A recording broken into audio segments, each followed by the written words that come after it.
Hello everybody and welcome back to Odin's movie blog. I am the critic who is a cynic, and today there are a couple of things that I want to do in this video. The first thing that I want to say is talk a little bit about fandom. So this is actually something that I'm going to give a shout out to another person who contacted me privately about a campaign that he himself has tried to start, and that is to get people to actually go about and promote why they are fans in the first place. And so I'm going to leave a link to his video in the description below, so please go support it, please go check it out. You know who you are, and again, it is going to be in the description. But I also wanted to take a time to talk about fandom, but then I also wanted to talk about what you see on screen, the Star Wars The Last Jedi remake poster that mocks the people who are frustrated with the Star Wars universe. And so first let me say just a little bit about myself and my own story. And so when it comes to me, the biggest thing that I've been a fan of is film. Ever since I was very young, I've always loved movies. Whenever I was sick, the first thing I wanted to do was throw on a movie. Didn't matter if it was a Disney Channel movie. Didn't matter if it was, you know, an Olsen twin movie. I mean, it literally could have been anything. It could have been Disney. It could have been almost anything. I would have loved it. I would have eaten it up. I was someone who, for all my life, I've suffered with ADD. And I know some people are going to say, oh, ADD is garbage. It's not true. It's not real. It's all fake. Now, is it something that might be overdiagnosed? Sure, it might be. But when it comes to the people who are actually affected by it, I can tell you as someone who is affected by it that it is absolutely real and that it has a very profound effect on us. And so what I can say is that movies are what helped me focus my mind, because one of the biggest problems with ADD or someone who has ADD is that they literally have so many things going on in their head that it's so hard to pinpoint and focus on one thing. Now, obviously medication can help, but medication isn't the solution. You also need therapy. You also need to learn strategies going forward. But the one thing I felt that always gave me some sense of control, the one thing that I was always able to feel like I actually could actually focus, was whenever I would watch a movie. And so I fell in love with movies. I fell in love with the narrative element of film. I loved being able to get jokes, be able to get, you know, narrative elements, surprises early on, be able to figure out a movie before the movie ended. I started to love those things. And so as I got older, obviously my range of films just grew and grew and grew. It grew so much that I continued to watch films all through high school. In fact, the one thing I would do every single weekend, I wouldn't go out drinking and partying. I mean, I'm someone who's been, you know, straight edge for a very long time now. Even when I was younger, I just never found interest in any of those things because I would much rather spend my time at the movie theater. So there was a local theater here called the AMC Palace 20. That is where I would go every single weekend, almost every day of the weekend, to go see a movie. I cannot tell you how much money I spent at the AMC theater, because that is before they had the AMC Subs program. That's when they had the movie Watchers program, where you got points just for watching film. But I had even gone to see so many, you know, films even before that. So I honestly could not tell you how much money I have spent, how much money I've given to the Hollywood studios, just from myself, just from all the tickets that I would buy. So that was the thing I would do. I would always plan to go see a film, to always go see the new release. Even if it was not a good film, I would still want to go see, just because I wanted to see anything, even whether it was good or whether it was bad. And that continued on. So I actually went and continued that on all the way through college, where I actually did an undergrad degree in film criticism, and I loved it. Nothing was better in my mind than for homework to be told, watch this movie and then write an essay on it, or watch this movie and tell me something about the cinematography, tell me something about the lightings, tell me something about the editing, focus on this one aspect of the film. And by doing that, I was able to more finely tune my own mind and my own sight onto those different elements. And so now when I go into a film, I've come in with a lot more of a critical mindset, but it makes me enjoy the films even more, because when films are technically well done and also have a very good story and a good narrative, it makes the film even better in my mind. But it also exposes a lot of films as well. Films that might look fine to the average moviegoer, but someone who knows a little bit more about editing and knows a little bit more about you know, basic narrative elements, that there's some problems. And this is where we get into the topic of today, or at least the article that I wanted to dive just very smallly, just in a very minor way into, and that is this. And this is Star Wars Last Jedi remake poster mocks the angry fans. And I feel like this is extremely important to this discussion. So someone posted this the other day, and this is a poster mocking people who are critical of The Last Jedi. Now, why do I bring this up in this previous conversation about my fandom, why I am a fan of movies, why I love Star Wars? Again, Star Wars is a subset of my overall love of films. I love so many different movies. If you just, again, I'm going to do probably a Blu-ray video at some point, because I literally have an entire gigantic shelf filled with Blu-rays, box sets, so many different things. I love movies that much. I am willing to invest not only at the theater, but also in my own home collection. And so that's why when I see things like this, I just get so frustrated, because this is someone who is just attacking the people who are frustrated with Star Wars. Again, they're trying to say and try and paint everyone as a racist and as a sexist, but in the end, all that this group is, again, the vast majority, again, someone in that article that I talked about the other day said around 20%. So let's say that maybe it's like 20, 30%. It might even be higher than that. I don't have the raw numbers in front of me. But what I can tell you is that it's a very large group of people, but the vast majority of them, guess what they are? They're fans.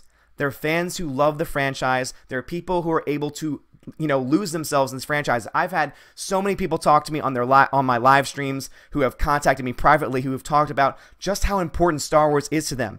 Just like movies are important to me. If I did not have movies, a part of me would be missing. For these people, if they don't have Star Wars, a part of them is missing. And so when you attack a part of somebody, and again, you can mock it all you want. I mean, it's really no different than anyone that loves a sports team or loves anything else, loves a political person. It does not matter. They're all the same thing. It's all about fandom in general. And so therefore, when you attack someone's fandom in this way, and all that they're doing is being critical of a film, that is just, I mean, it's hurtful to that person, but also it's just mean-spirited. And again, you're shutting down any sense of dialogue. And that's what's pissing me off about this entire thing, is that all of us in the end are fans, and some people just don't know how to separate the fact that someone is a fan from someone having a different opinion. Like, someone just does not understand that people can be fans, have a separate opinion, not like something in the fandom that they are a part of, and still be an overall decent person. Instead, they would rather say, there are people out there who look at someone and say,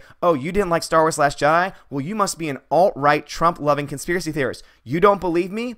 Right here. Rian Johnson today said this. Again, I'm going to shout out someone who messaged this to me. So, Star Wars Lives Matter, I'm going to shout you out. He was the one that linked me to this article and told me about it. But anyway, rather to this post by Rian Johnson. So this is the article. This is the article that I talked about in my last video. So if you want to know my thoughts on that, please check it out. Again, don't give this damn thing clicks, because it is just full of SJW garbage. And again, I hate saying that word SJW, but unfortunately that's the only word that can be really used to talk about and describe the people who we're talking about here. People like Rian Johnson, who will go off and post things like this, but also look what he does there. He doesn't just post an article and say, oh yeah, this is something you should check out. He tags in the president, Donald Trump. And again, I'm not going to go into thoughts about Donald Trump, because again, I try to stay out of the actual, in-deep political conversations, because that's just not what I do on this channel. But I'm sorry, when you're tagging in the president with this article, The Beautiful, Ugly, and Possessive Hearts of Star Wars, and the article that's filled with SJW nonsense, Rian Johnson, why are you further politicizing something that is already political enough in the first place? Why are you, Rian Johnson, continuing to attack fans who do nothing more than love a property and want to see it succeed? Keep in mind, Rian Johnson, you are the one that led to the Star Wars universe imploding. You are the reason why this is happening. Obviously, Kathleen Kennedy is a part of it because she's the one that greenlit your nonsense, but keep this in mind. Your film made $700 million less than The Force Awakens. What's happened in the wake of your film? Oh, that's right, Solo is going to lose over $200 million at the box office, and you played a major part in that. Why? Because you made a film that has a lot of flaws, and then everyone that tries to point out those flaws, instead of you saying, yeah, you're right, maybe that wasn't a good decision, or I appreciate your opinion, what do you say? Oh, you're just a man, baby. You're just an overweight white male sitting in their basement. Well, guess what? Check out... Again, I say this every single time. I give these same shouts, but it's so true. Check out Jessie Milestone's channel, Mindless Entertainment.